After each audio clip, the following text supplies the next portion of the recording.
Ollantaytambo is a stunning community in the heart of the Andean mountains. It sits at the end of the Sacred Valley of Peru, literally where the road stops, and where you have to then start hiking or catch a train to go to Machu Pichu, one of the 7 wonders of the world. It is nestled underneath 4 mountains, protected by the Apus, the mountain godfathers. It is here in Ollantaytambo where I decided to stay and live 8 years ago when I was 21. And I didn't know why, but I mainly just listened.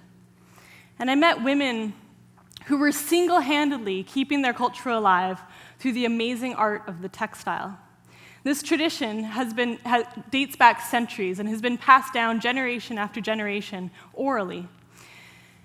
And it acts basically as the Quechua culture's only history book, where they can tell their own stories about their values, their beliefs, their religion, their histories, through their own voice, not by a man, not by a white anthropologist, but through their own hearts and hands. This tradition is extraordinary. They hand weave with backstrap looms. The yarn is hand spun with natural alpaca fibers. And the dyes are made from hundreds of natural plants from the region. With the right combinations can make colors, thousands of colors, more vibrant than a painter's palette. Once I learned how to read the weavings, I could learn about the woman's home and her family, her ancestry, her stories. The iconography is memorized, again, passed down from the grandmother to the granddaughter. This image here on the bottom right, for example, is the kente, the hummingbird. And it symbolizes revitalization, rebirth for a new life. It's also the Andean symbol for reciprocity, one hummingbird feeding another. It's often in wedding quilts or in blankets from a mother to a child to symbolize love and nurturing. This tradition has dated back centuries. And when I was there, I heard so many stories, and the longer I stayed, the more I heard. And all the stories were unique, all the stories were different. But they all had a general premise to them, that they were terrified of losing their culture because of a development scheme that they did not choose. The textile tradition is now facing one of its greatest challenges, and that's the globalized marketplace, the capitalist marketplace. Now, the weavers face competition with machine-made, mass-produced knockoffs of their authentic crafts in the market. And because of that, they cannot sell their goods for a fair trade price, for a price that actually values the embedded work and time and traditional ecological knowledge that is within those textiles. So a woman who spends 3 weeks weaving a textile, not including the spinning and the dyeing, she'll sell that for maybe 30 bucks Canadian at the marketplace if she's lucky. And she'll probably have to hike about a day to get there. So it's not sustainable. So a lot of the youth are shifting to synthetic wools and synthetic dyes. Or worse, they're just taking the textiles from their elders and selling them at the marketplace, but never learning how to weave in the first place. So the elders are terrified that when they pass away, the weaving tradition will pass away with them because it's oral. And so within this one generation, this is an urgent, urgent thing. They're scared that because this tradition is so important to their culture, that along with the disappearance of the tradition could follow the Quechua language and culture. The youth are dealing with a different challenge. They have so many job opportunities at their fingertips as they graduate high school. They have brand new hotels and road construction and restaurants because of the massive tourism development that has come into their communities. But they're the first generation that have to deal with these new job sectors.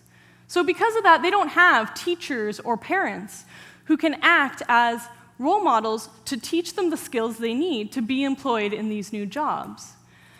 And they don't have the money to go to university or trade institutes to learn these skills either. So outsiders from Cusco, from Lima, from abroad can easily come in and take the jobs away from the locals. So while there's such an economic boom in the region, the locals are left unemployed and poorer than had development never been there in the first place. So these two vicious cycles of culture loss and poverty are continuing and escalating. And when I was working there, the families and the students who I was working with told me that they felt like they had to choose.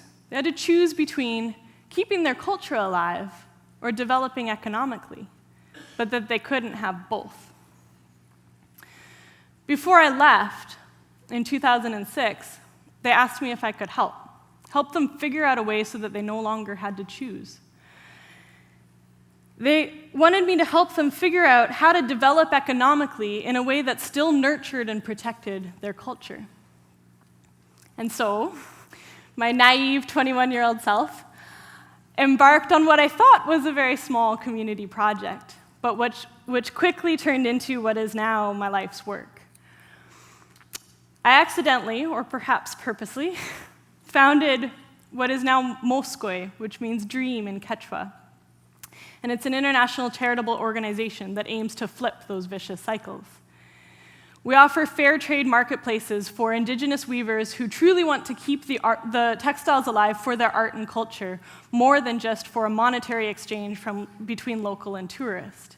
And 100% of those proceeds return to the community through a variety of ways. Part of it goes to the weaver herself, and part of it goes to basically what's like a community bank account, where the community can decide collectively what they want to do with that money to develop socioeconomically. And then a third portion of these funds goes to our second program, the Andean Youth Program, which provides scholarships to the most promising youth of the region to be able to go get a post-secondary education in their nearest city of Cusco and return to their communities later employed as mentors and assist with their resources and skills. And the program is set up so that our alumni later on will then be able to actually support the future generation of scholarship students with the resources that they never had in the first place. Our final program is the Global Stewardship Program, and that's more up here. It works with elementary schools, high schools, and universities to educate the youth who are going to be our future travelers and future consumers about how to be more responsible and how to be more compassionate global citizens. Now, 8 years later, Moscoy is still hanging on, and it's still surviving, and completely by endless volunteer hours and donations from Victoria, from people all over the world. And the need increases every day. And thus far, we've sent 70 students to school, 27 of whom have already graduated, and we work with over 150 weavers. We've spoken to thousands of youth across Canada. 3 of our alumni were invited to the University of Victoria to be cultural ambassadors, and 2 of our alumni are now on our Peru board of directors. People often ask me, why? Why dedicate my life to a life of service? Why Peru? Why textiles? Why education? And I have a million legitimate answers as to why. Equal opportunity, universal human rights, the impact we make in our globalized society. And those are all true. But for me, it comes down to something much more personal. And that is this. On July 22nd, 2006, our very first 20 scholarship students had just been selected. And they were so proud. And they wanted to host a commencement event in Ollantaytambo to be able to celebrate with their community this new project. And so we held a big party in the local museum. We invited the mothers who hiked down from their remote Quechua campesino communities, and they brought traditional feasts with them: cuy, guinea pig, corn, potato. The students gave beautiful speeches of gratitude about the opportunity for education. But this was also the day that I'd realized what I'd gotten myself into. Because as I was saying goodbye, one of the students' mothers held my hand and prayed in Quechua. And I don't speak Quechua, so I have no idea what she said. But then she spoke to me in Spanish, and she said, "You have to promise to get my son through school." And she wouldn't let go of my hand until I promised. Later that night, I was reading the scholarship applications, And in them, we had a section at the bottom for other comments. And one of the students had written, "I hope this isn't just an illusion and you actually see this thing through." And that day I realized how many times people come into Ollantaytambo in communities like this all over the world and make promises. It can be as simple as saying, "I will come back," or that you'll bring a pack of pencils back to the elementary school where you taught English. The gravity and the content of the promise are not what matter. What matters is that those promises are unfulfilled over and over and over again. And that is remembered, not just by the parents, but by the children too. People go back home. They forget all about the words that they said. Maybe they think of their trip as just a distant memory, nice for Facebook and their photo albums. Maybe they do try, but realize that what they promised is actually a lot harder to fulfill in practice.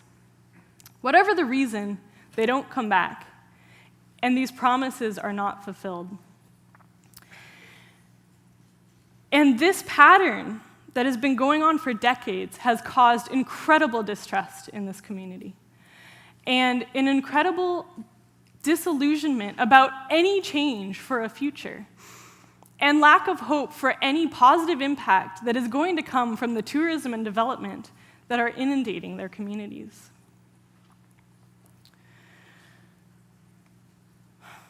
We live in such a globalized and digitalized world now that we are filled with opportunities to be more and more connected.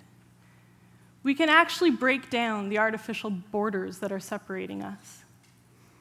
And yet, somehow it seems that with these opportunities, our hearts are getting more and more disconnected.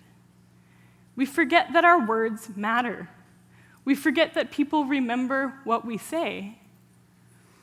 We forget that we do make an impact, whether or not we want to. We seem to be becoming less and less accountable to ourselves and to our fellow human beings. Nietzsche once said, "He who has a why to live can bear almost any how." 8 years ago, I had no idea what I was doing. I often still don't. I had no idea how to build a charity from the ground up. I had no idea how I was going to get 20 students through university within 4 months, let alone fund my own education. But I knew why. I knew that I could not be yet another unfulfilled promise. When all of our other resources burn out, our money, our time, our health, our energy, that's the one resource we have left. Our passion, our why. Thank you.